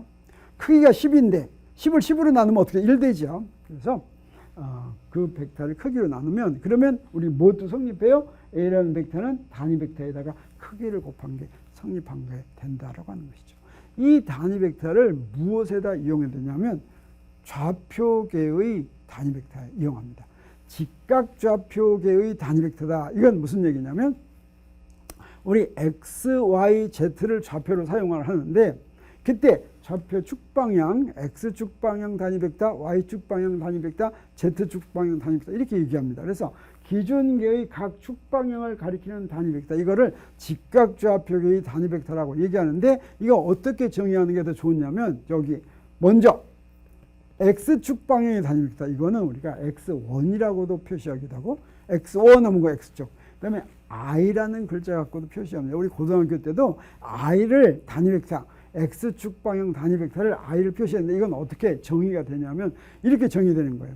여기 어떤 한 점이 있으면 그 점에서 YZ는 일정하게 유지하고 YZ가 일정한 값이려면 어떤 값이어야 되냐면 조평면 YZ가 일정하려면 저 X축의 수직인 평면입니다. 거기는 일정하게 유지하고 뭐만 증가시키냐면 X만 증가시켜요. 그러면 저기서부터 어떤 게 되냐면 여기서 이렇게 되는 거. 그래서 저 X축의 수직인 평면의 수직인 거 요거 저게 바로 저 X축과 평행이죠. 이게 바로 X축 방향 단위 벡터가 되겠어요. 그러면 Y축 방향 단위 벡터는 J라도 표시하고 X2라도 표시하는데 이건 어떻게 하느냐? 네, 저기에 X축 방향 단위 벡터가 있다면 이번에는 ZX는 일정하게 유지하고 ZX가 일정하게 유지하는 건 어떤 게 되냐면 Y축의 수직인 평면이 되겠어요. 거기에 Y만 증가시켜요. Y만 증가시키면 저 방향이 되죠. 저 방향. 저게 바로 Y방향의 단위 벡터 이렇게 되겠습니다. 그 다음에 Z방향의 단위 벡터. 이건 어떻게 하냐면 네, 이번엔 XY는 일정하게 유지하면 어떻게 되면 되겠어요? Z축의 수직이죠. 자, 그러면 여기서 이렇게 한 거. 이게 바로 Z방향의 단위 벡터가 되는데 사실 이거 직각좌표계에서는 이렇게 안 해도 X축, Y축, Z축을 향하는 거니까 너무 쉽죠. 근데 이 직각좌표계에서 이렇게 한 이유가 뭐냐면 우리가 나중에 원통좌표계와 구좌표계의 단위 벡터 할 때 그때도 이게 똑같은 정의가 이용이 됩니다. 예를 들어서 구좌표계의 R방향 단위 벡터는 세타 파이를 일정하게 유지하고 R만 증가시키는 방향 이렇게 이제 정의가 되는 것입니다. 그래서 이게 바로 단위계의 직각좌표계의 단위 벡터 이렇게 쓰는데 지금 오늘은 직각좌표계의 단위 벡터만 여러분한테 소개하는 이유가 바로 뭐냐면 이걸 가지면 벡터 계산을 하는 것을 쉽게 할 수가 있습니다. 그래서 벡터 계산을 한번 해보겠습니다. 우리 스칼라와 벡터로 나눈 이유가 바로 뭐냐면 계산이 다릅니다. 덧셈, 뺄셈, 곱셈 이런 계산이 다르니까 요 두 개를 구분해야 되겠어요. 그래서 연산을 구분하는데 우리 위치 벡터를 하는데 위치 벡터가 뭐가 위치 벡터냐면 바로 이런 게 위치 벡터죠. 위치 벡터란 우리 좌표계의 원점에서 어떤 점까지 그린 벡터, 요거 여기 x축, y축, z축이 이렇게 있으면 자 이렇게 그린 거, 요게 바로 위치 벡터가 되겠어요. 그래서 이 위치 벡터를 우리가 표시하는데 우리 위치 벡터를 이렇게 R이라고 써놓으면 이거 아직 계산을 못합니다. 이거 숫자하고 관계가 없어요. 숫자하고 관계가 없이 그냥 하는 것인데 자 이걸 숫자로 대표하려면 어떻게 해야지 되냐면 자 이렇게 숫자로 써야지 돼요. 어떻게 썼습니까? 좌표를 이렇게 썼죠. 좌표를. 그 다음에 그 좌표계의 단위 벡터를 이렇게 썼죠. 자 그래서 이렇게 한 겁니다. 직각 좌표계로 대표를 할 것 같으면 그러면 위치 벡터가 직각 좌표계의 좌표와 직각 좌표의 단위 벡터로 이렇게 표시됐을 때 우리 이걸 갖다가 우리 그 위치 벡터를 대표했다 이렇게 이야기를 합니다. 자 그러면 우리 돌발 퀴즈 한번 보겠어요. 여기서 물리량을 스칼라 벡터로 구분했는데 구분하는 이유는 뭘까라고 하는 것이죠. 지금 여기서 자 사실 이렇게 구분한 이유가 바로 뭐냐면 한번 읽어보세요. 자 물리량 중에는 방향이 있는 것도 있고 방향이 없는 것도 있으니까 방향이 없는 거는 스칼라라고 하고 방향이 있는 건 벡터라고 하자. 그다음에 스칼라인 물리량과 벡터인 물리량의 연산 법칙이 다르기 때문이다. 연산 법칙이란 뭐냐면 더하기 빼기 곱하기 나누기 이런 겁니다. 그다음에 물리량이 스칼라인지 벡터인지를 미리 알면 그 물리량이 단위를 부여하기가 쉽다. 또 네 번째는 물리량은 어느 것이나 반드시 스칼라이거나 또는 벡터여야 하니까 이거 먼저 배워야 된다. 이 네 개 중에서 뭐 때문에 꼭 스칼라 벡터를 맨 먼저 배우고 그렇게 구분한다고 생각합니까? 요겁니다. 연산 법칙이 다르다라고 합니다. 더하는 법칙이 다릅니다. 곱하는 법칙도 달라요. 그래서 요게 스칼라인지 벡터인지를 알면 스칼라면 스칼라 더하기, 벡터면 벡터 더하기를 해야지 되겠어요. 1 더하기 1은 2가 되죠. 이건 스칼라 덧셈입니다. 벡터의 경우에는 1 더하기 1이 반드시 2가 되는 게 아니에요. 1 더하기 1이 1인 벡터와 크기가 1인 벡터와 크기가 1인 벡터를 더하면 0이 될 수도 있어요. 그게 2가 될 수도 있고. 왜? 연산 법칙이 다릅니다. 그래서 그 연산 법칙을 지금부터 알아야 되겠어요. 그러면 스칼라 연산 법칙은 우리가 언제 배웁니까? 이거 유치원에서 배웁니다. 유치원에서. 뭐 가지고 배웁니까?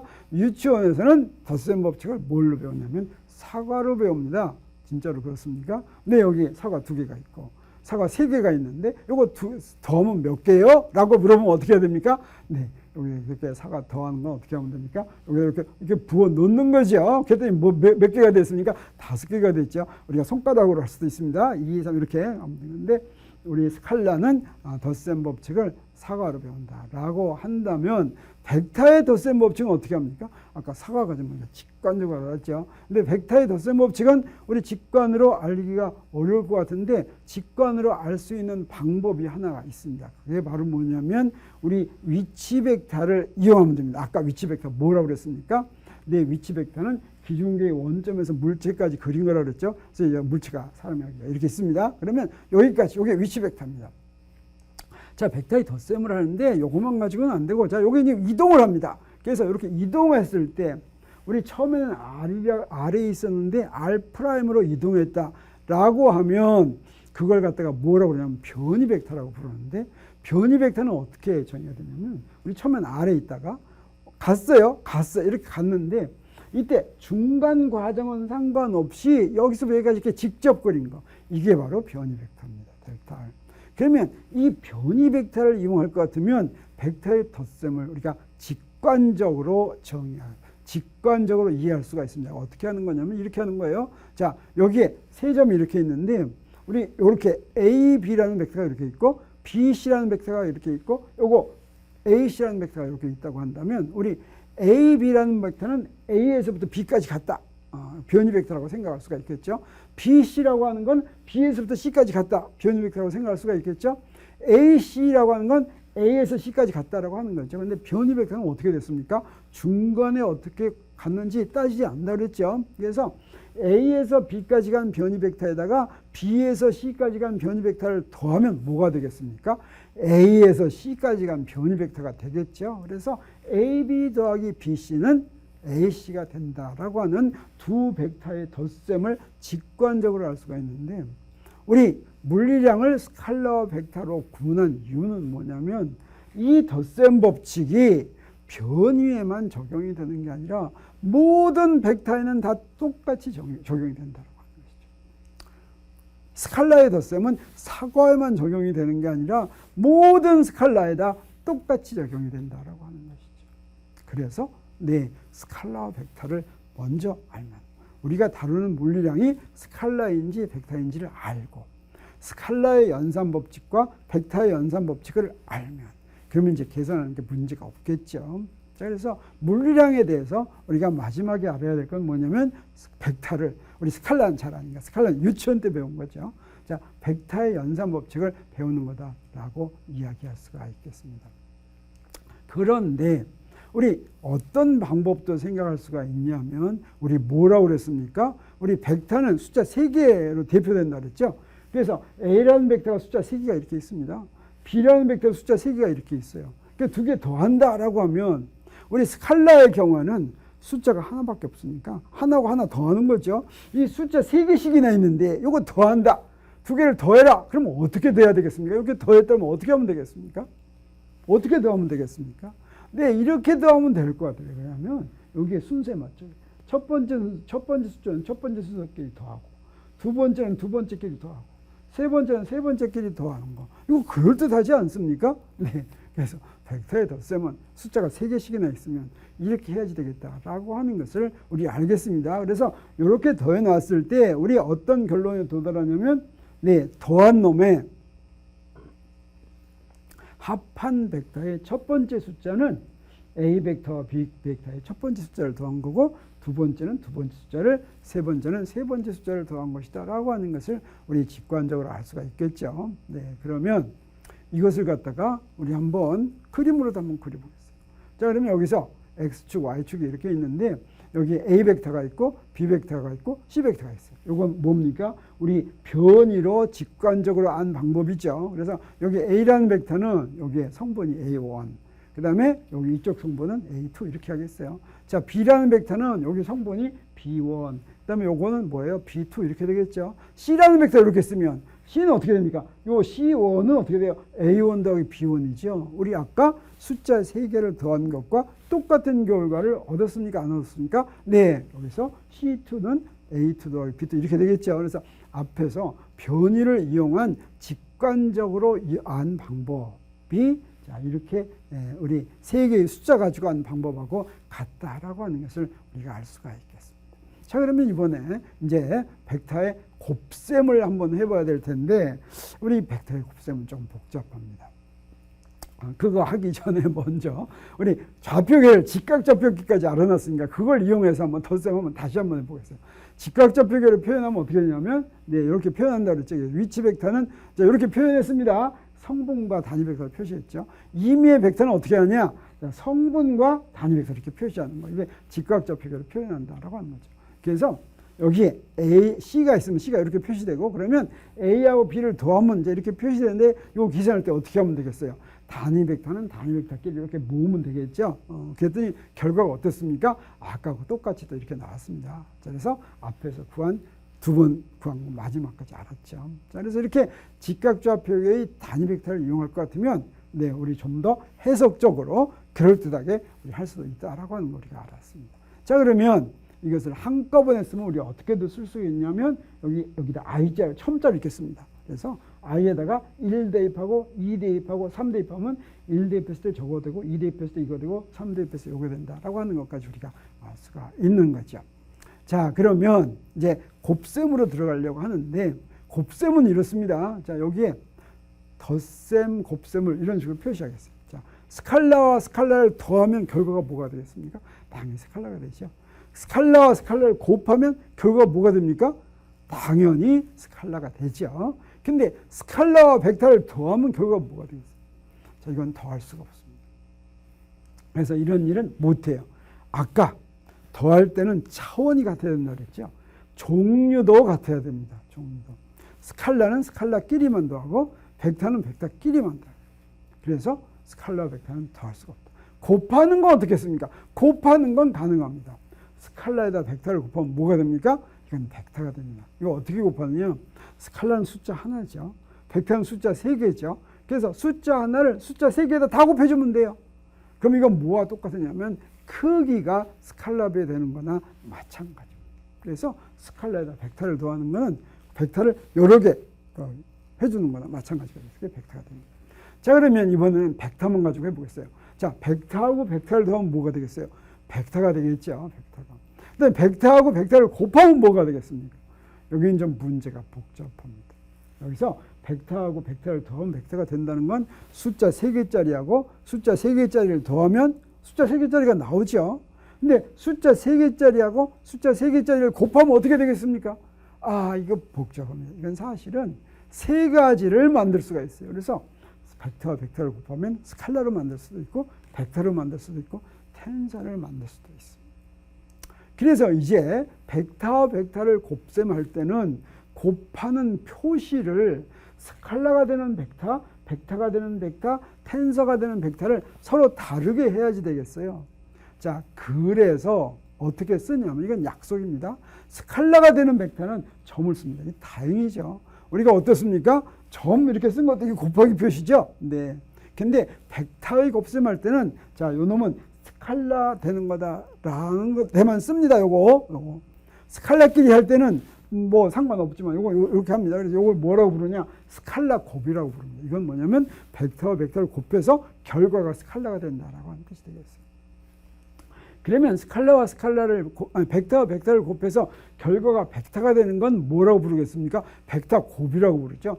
그놈한테는 요 곱하기 표시를 씁니다. 우리 표시를 나눴습니다. 그 다음에 벡터와 벡터를 곱해가지고 숫자를 9개를 만들 수도 있습니다. 다 곱하면 되겠죠. 다 곱하면 9개 나와요. 자, 그걸 뭐라고 그러냐? 텐서곱이라고. 텐서곱. 텐서곱은 어떤 걸 이용하냐? 그대로 쓴 거. 아무것도 여기 점 표시, 이걸 점곱이라고 그래요. 이걸 도트 프로덕트라고 얘기합니다. 이건 뭐라냐? 가이곱이라고 해요. 가이곱. 그래서 이거는 크로스 프로덕트 이렇게도 얘기합니다. 이건 그대로 썼어요. 그대로. 이거 다이렉트 프로덕트예요. 자, 이게 텐서곱이다. 그래서 곱한 결과, 벡터와 벡터는 곱한 결과 이렇게 여러 개이기 때문에 부호도 이렇게 다르게 쓰고 그 이름도 서로 다르게 부른다라고 하는 거죠. 우리가 마지막 목표는 자, 오늘은 스칼라 곱과 벡터 곱을 어떻게 구하는지까지 공부하면 오늘 이제 다 한 게 되겠습니다.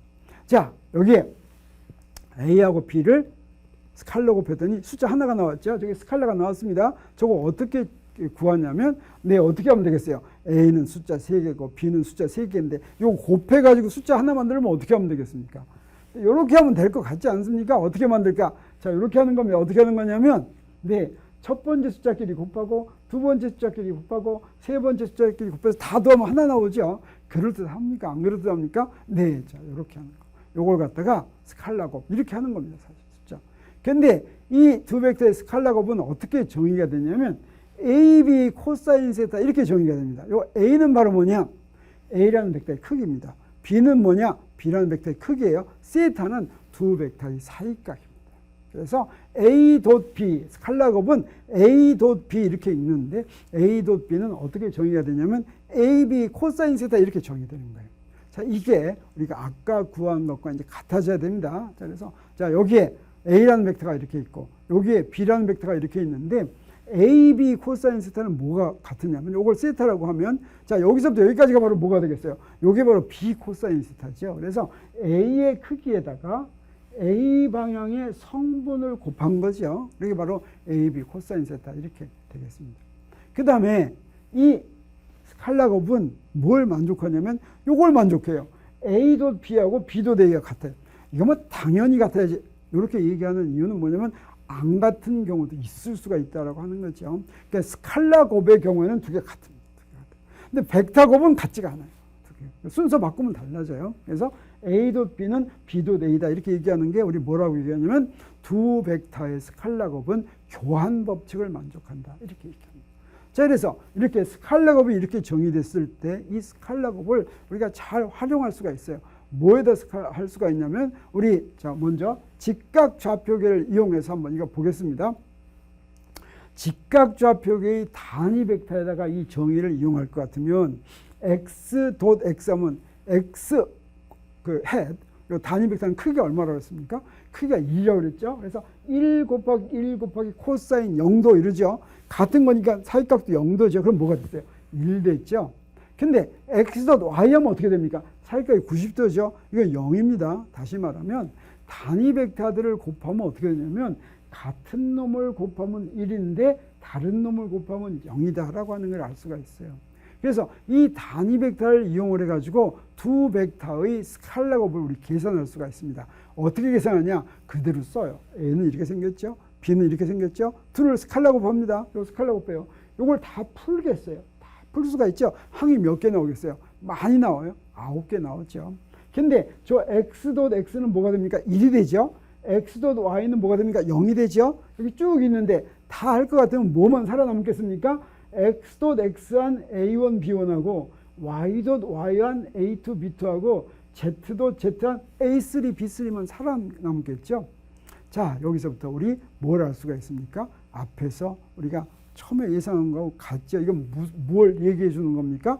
a, b 코사인 세타가 a.b의 정의일 때 이게 바로 이렇게 된 거하고 똑같다. A1, B1 더하기 A2, B2 더하기 A3, B3 한 거하고 결과가 똑같다라고 하는 것을 우리 알았습니다. 그러면 이거 가지고 우리가 아주 유용하게 이용할 수가 있습니다. 어디다 이용을 하냐 하면 어디다 이용하냐면 벡터의 크기를 구할 때 같은 벡터를 구합니다. 같은 벡터. A라는 벡터가 있으면 A.A를 구하면 뭐가 되느냐? A 제곱이 되죠. 크기의 제곱이 됩니다. 그래서 어떤 벡터의 크기를 구할 때는 A.A가 성분으로 하면 AX제곱 더하기 AY제곱 더하기 AZ제곱이죠. 그럼 우리 크기를 어떻게 구하냐면 이렇게 어떤 벡터의 크기는 같은 벡터를 덧 프로덕트 했을 때의 제곱근으로 우리 크기를 구한다.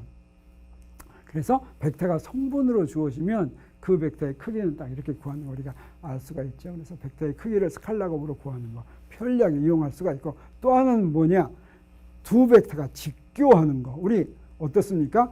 A.B는 이렇게 되는데 직교할 때는 어떻게 되겠어요? 코사인 90도 하면 0이죠. 그래서 직교를 알아볼 때는 두 벡터를 스칼라 곱하면 AX, BX 더하기 AY, BY 더하기 AZ, BZ인데 이게 0이 되면 무슨 얘기입니까? 그러면 직교한다라고 하는 뜻이죠. 그래서 두 벡터의 직교는 스칼라 곱해가지고 알아보는 그런 아주 편리한 방법을 이용을 할 수가 있습니다. 그래서 A.B는 직교한다, 0이면 직교한다라고 하는 것을 아주 잘 기억해 두면 좋겠습니다. 자, 그러면 우리 이제 뭐 남았습니까? 벡터곱 남았죠. 그럼 벡터곱은 어떻게 정의될까?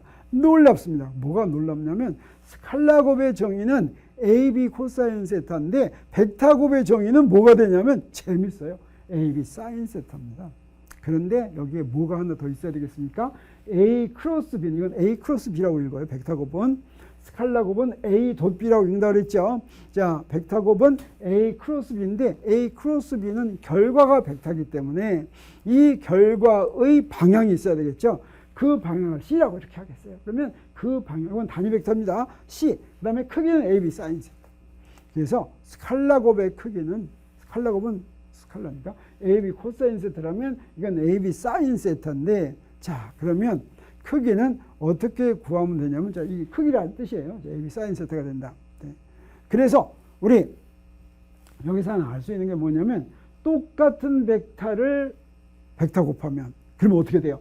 A 제곱의 사인 0도 이렇게 되죠. 사인 0도 오면 0이죠. 그래서 여기서 아주 중요한 거 압니다. 우리 같은 벡터를 곱하면 0이다.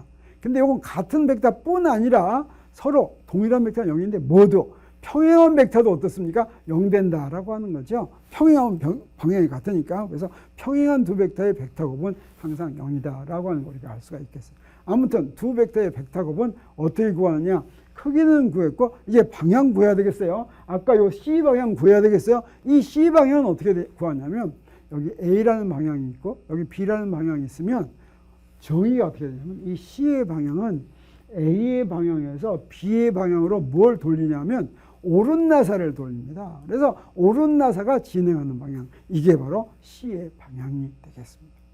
우리 오른손 좌표계를 반드시 이용해야 된다라고 한 것도 바로 이것 때문입니다.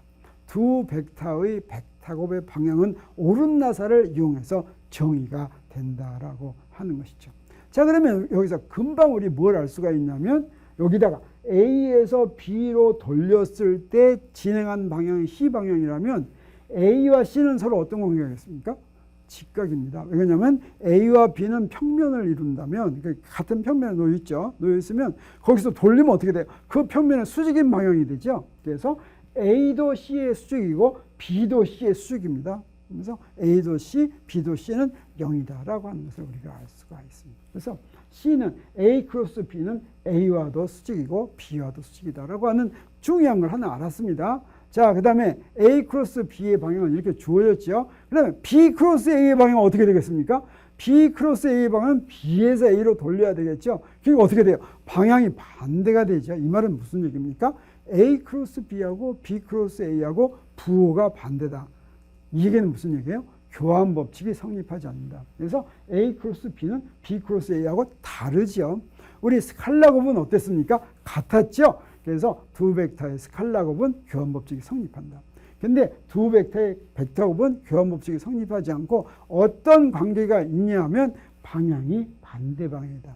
벡터에다가 앞에 마이너스를 붙이면 그건 반대 방향이다. 이런 뜻이 되겠습니다. 자, 여기까지 알고 이제 벡터 곱을 구해 보겠어요. 자, 이거 어떻게 구하느냐? 자, C1, C2, C3를 구하는 게 목표겠죠. 그래서 A는 A1, A2, A3, B는 B1, B2, B3라면 어때요? 세 개의 숫자를 구해야 되겠죠. 세 개의 숫자를 어떻게 구하면 좋겠습니까? 이것도 어떻게 아까 하나의 숫자 구할 때는 어때요? 같은 순서로 곱해서 더하면 되겠죠. 이때는 뭘 이용하면 되냐면 이렇게 하면 되는데 이게 아주 민주적인 방법입니다. 그러면 첫 번째 숫자는 저기에 첫 번째 숫자는 하나도 안 들어가요. 안 들어가고 A2, B3 빼기 A3, B2 이렇게 합니다. 그 다음에 두 번째 숫자는 A3, B1 빼기 A1, B3 이렇게 하는 거예요. 자, 이렇게 세 개의 숫자를 이렇게 만들어내는 겁니다. 자, 이렇게 만들어내면 아주 민주적으로 잘 만들어냈다고 생각할 수가 있는데 이렇게 만들어내는 것이 아까 본 벡터 곱의 정의와 맞아떨어지는지 한번 보도록 하겠습니다. 그 맞아떨어지는지 보기 위해서는 우리 뭘 이용합니까? 네, 벡터 곱의 정의를 어디에다 적용하면 되겠어요? 단위 벡터에다 적용하면 되겠어요. 그래서 자, 저걸 갖다가 단위 벡터에 적용하겠어요. 그랬더니 어떻게 됩니까? 같은 단위 벡터끼리 0되죠? 그 다음에 요 놈은 뭐가 돼요? X 크로스 Y 하면 이거 Z 됩니다. 네. 그렇죠. X 크로스 Y 하면 사인 90도는 1이죠. 이거 Z가 되겠어요. 그 다음에 X, Z 하면 방향이 반대니까 마이너스 Y 이렇게 되겠어요. 자, 그래서 이렇게 되겠어요. 자, 이렇게.